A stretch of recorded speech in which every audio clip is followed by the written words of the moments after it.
En la vida de las personas hay fechas que son simbólicas, son como anclajes, puntos de referencia a lo largo de nuestras vidas. Una de ellas son los cumpleaños.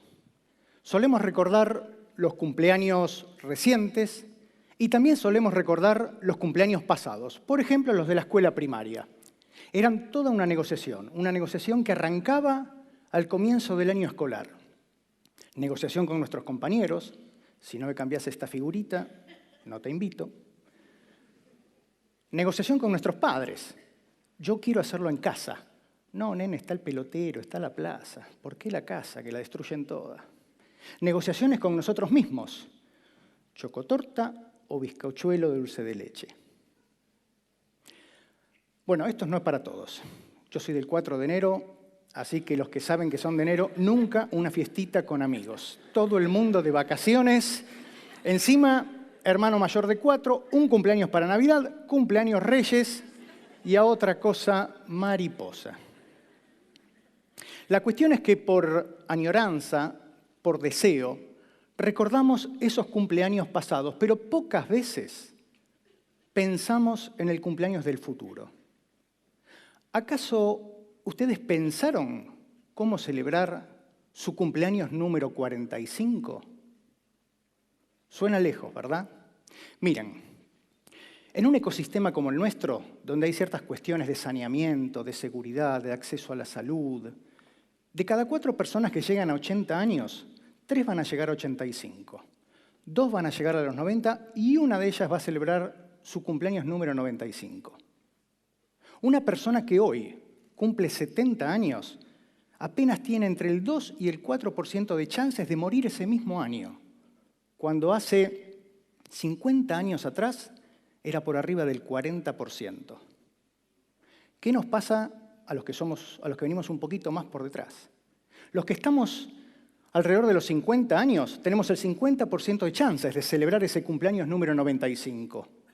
Y por ejemplo mi hijo, que es un millennial, que anda por ahí, él probablemente llegue a celebrar su cumpleaños número 100. ¿Qué me cuentan? Para algunos les suena muy lejano, ¿verdad? Y ustedes dirán, miren, hablar de la longevidad no es algo nuevo. Ya cuando Cicerón, casi 50 años antes de Cristo, escribió de senectitud, fue un pionero, no solo porque habló de longevidad, sino porque además le dio el protagonismo a Marco Catón, que en ese momento en la obra tenía 85 años, un adelantado. Sin embargo, hoy lo que estamos viviendo es diferente. Hoy estamos viviendo lo que a mí me gusta llamar nueva longevidad. Una visión optimista, una visión amable, una visión 360 de todos esos años que el desarrollo nos regaló. Miren, no solo hay hoy más personas mayores. Hoy en Argentina, para que ustedes se den una idea, el 12% de las personas de nuestro país tienen más de 65 años. El 16% tiene más de 60. Aquí, Mar del Plata. Mar del Plata es el núcleo urbano con mayor grado de envejecimiento poblacional. 26% de los habitantes de Mar del Plata tienen más de 60 años. ¿Qué me cuentan? No solo cada vez hay más personas mayores, sino que cada vez vivimos más. Hoy el pico de la expectativa de vida está en Japón. En las mujeres 87, 88 años, los hombres un poquito por detrás. Hace 50 años atrás en México se vivía hasta los 57 años en promedio. Hoy se vive hasta los 77. Pero también se está viviendo con nuevos roles. En Argentina aquí son más de 6,5 millones de votos de las personas mayores. ¿Se imaginan si se organizan? ¿Qué me cuentan? Simplemente esos roles. ¿Saben qué grupo está creciendo más en Facebook? ¿Sabe quiénes son los usuarios mejores calificados en plataformas nuevas de uso como Uber, como Airbnb? Las personas mayores. Pero también esta nueva longevidad nos está enfrentando a nuevos desafíos. La diversidad. Vivir más hace que cada vez, por ejemplo, nos preocupemos más por el cuidado, las personas con deterioro cognitivo. El cuidado es uno de los grandes desafíos que hoy tenemos. Pero además, se está viviendo con más intensidad. Cada vez conocemos más personas que deciden empezar nuevos emprendimientos, realizar el viaje de su vida, retomar cuestiones que quedaron pendientes, como mi alumno Samuel. Samuel tiene más de 60 años, atiende un kiosco aquí, a 200 metros. Y él en una oportunidad me dijo, es que sabe, Diego, yo estudié medicina en La Plata y por determinadas circunstancias de la vida tuve que abandonarla. Y hoy lo tengo de estudiante en la Escuela Superior de Medicina. Y también conocemos cada vez más personas que deciden separarse del amor de su vida y otras, en cambio, que deciden enamorarse. Eso es la nueva longevidad. Está modificando, transformando la realidad en la que vivimos. ¿Saben algo? En China hay más personas mayores de 60 años que toda la población de Rusia, que son más de 142 millones de habitantes. En Estados Unidos, las personas mayores controlan el 70% de la economía doméstica. En muchas ciudades de Europa hay más bastones y más sillas de rueda que cochecitos de bebé. En Japón se venden más ropa interior absorbente que pañales de bebés. Eso es lo que está pasando. Bueno, ustedes pueden decirme, sí, claro, eso en esos países. ¿Y qué hay del nuestro? Aquí en Argentina, en promedio, entre 7 y 8 de cada 10 personas mayores son propietarias de su casa, de su terreno, del apartamento donde viven. Entre el 15 y el 18% realizan trabajo voluntario, cuidando a los nietos, yendo a un hospital a hacer compañía. Trabajo voluntario. Mucho de ello femenino, el 70%. Imaginen una huelga de estas mujeres. Un trabajo que no es remunerado, que no es reconocido, que es invisible. ¿Se convierten en redistribuidores de riqueza? Sí, sí. Porque la mayor parte de ellos ya tienen sus necesidades básicas satisfechas. Ya partieron sus hijos del hogar. Entonces así las personas mayores son además consumidores, son productores y son redistribuidores de riquezas. Porque esa persona con la pensión, que muchas veces es el único ingreso regular que tiene ese hogar, distribuye a la hija o al hijo para el supermercado, al nieto para la universidad.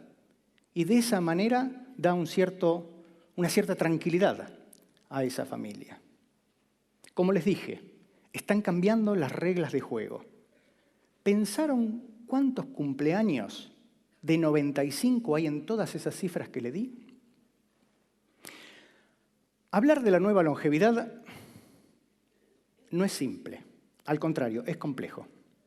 Cuando hablamos de simpleza y de complejidad, hay que traer como referencia a John Locke. John Locke era un médico y un filósofo. Vivió en el año 1600 en el Reino Unido y fue lo que hoy llamaríamos un disruptor, un tipo de avanzada. Tuvo el tupé de oponerse al paradigma de ese momento, que era el paradigma cartesiano. ¿Se acuerdan ese de primero pienso, luego existo? Bien. Se dicen que influyó a Rousseau, a Voltaire, a Kant, y que sus principios llegan hasta la mismísima Constitución de los Estados Unidos de Norteamérica. Por cierto, Rousseau fue el que dijo: en la juventud se aprende sobre la sabiduría y en la vejez se la disfruta. Volvamos a John Locke. John Locke decía, al contrario de los cartesianos, que la mente era como una tabla rasa, como un pizarrón vacío, y que la experiencia iba generando el conocimiento. De esa manera, y esto fue lo que lo hizo más conocido, él hablaba de las ideas simples, aquellas ideas, aquellas percepciones que nos llegaban a nosotros a partir del olfato, del gusto, de la vista, también del placer y del dolor. Y las combinó con las ideas complejas, aquellas que además de estar basadas en las ideas simples, son las que necesitan de la abstracción, la conjunción, la experiencia, pero por sobre todas las cosas, de la reflexión. Por eso es tan difícil pensar en la longevidad. Porque es abstracto, pero además porque se necesita de autorreflexión. En Chile está Humberto Maturana. Humberto Maturana es un célebre biólogo y pensador chileno que hace un tiempo atrás, en un reportaje, dijo, al contrario de lo que muchos creen, el futuro les pertenece a las personas mayores. Bueno, tiene 90 años, así que por algo lo debe decir. Lo que es interesante es que Maturana, desde su formación biologicista, dice que a través del lenguaje, de las conversaciones, se crea la experiencia. Y a través de eso nosotros nos vinculamos con la cultura, con el amor, con los sentimientos. Y que sin lenguaje, sin conversar, no hay conocimiento. Y eso me parece que es apropiado porque es lo que nos está faltando a nuestra sociedad.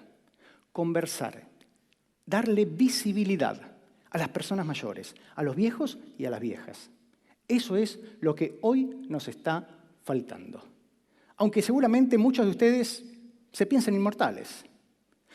Por favor, levanten la mano los que tienen menos de 30 años. Estos son todos los inmortales. Porque antes de los 30 años, que a uno le hablen de longevidad, de viejos, de viejas, de cumpleaños número 95, no existía. Pero tranquilos, todo pasa. Después de los 30 yo le aseguro que esto empieza a volverse una realidad. Yo creo que acá una reflexión, ¿no? 75 años. Con sus cómplices de banda juntan casi 300 años de vida arriba del escenario. En cada concierto corre entre 13 y 15 kilómetros. Tiene 8 nietos. ¿Le diríamos abuelito? Mick Jagger y sus amigos, y muchos otros más, lo que están haciendo es transformando la realidad.